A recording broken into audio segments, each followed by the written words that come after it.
la révélation chasse le doute. Quand il y a la révélation, le raisonnement humain, le doute recule, l'ignorance recule, la négligence recule. Il y a beaucoup de négligence dans la vie des enfants de Dieu, dans l'église, parce que vous n'êtes pas alimenté par la révélation. La révélation t'amène à la réalité de Dieu. La révélation t'amène à la crainte de Dieu. La révélation t'amène à comprendre le monde dans lequel nous sommes.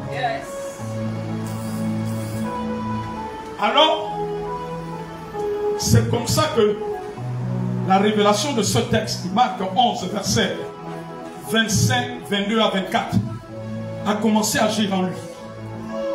Il a commencé à ne plus voir la mort. La révélation change ta façon de voir. Si tu voyais la mort, tu vas commencer à voir la vie. Tu vas commencer à croire à la vie.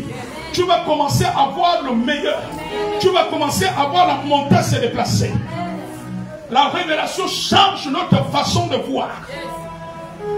Alors il ne voyait plus la mort. Il ne voyait plus les 6 mois que les médecins avaient donnés. Il voyait la longévité. Il voyait la guérison. Il a commencé doucement à bouger les mains. Doucement, progressivement, progressivement, progressivement. Alléluia. Jusqu'à ce qu'il avait retrouvé l'usage de ses mains. Il était totalement guéri. Il était totalement guéri. La révélation de Marc 11, versets 22 à 25, avait amené la manifestation de la puissance de Dieu dans sa vie, de la puissance de Dieu pour détruire la mort, de la puissance de Dieu pour le guérir. Il a commencé, alléluia, il a été complètement guéri. Il a été complètement guéri.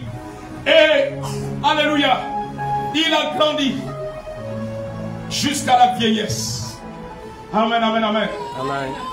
Lui qui devait partir à l'âge de 17 ans, il est parti à plus de 80 ans.